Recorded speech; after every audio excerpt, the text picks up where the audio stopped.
3/5 आणि 3/7 यांना आपल्याला काय करायचं आहे, समछेद म्हणजे यांचे छेद आहेत हे त्यांना समान करायचं आहे. ओके, आता आपण पहिले लिहून घ्यायचं. 3/5 3/5 खाली लिहून घेतला. नंतर त्याला 7ने गुणायचं आहे. 3/5ला 7ने गुणायचं आहे दोघांना पण. किती होणार? 7 गुणिले 3 केले तर किती होतात? 21. 7 गुणिले 5 केले तर किती होतात? 35.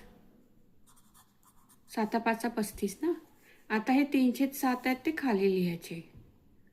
3/7 लिहिले. आता काय करायचं? 3/7ला 5ने गुणायचं. गुणिले 5 गुणिले 5. छेदामध्ये आहेत ना दोन्ही पण. मग 3 गुणिले 5 केलं तर किती होणार? 15. 7 गुणिले 5 केले तर किती होणार? 35.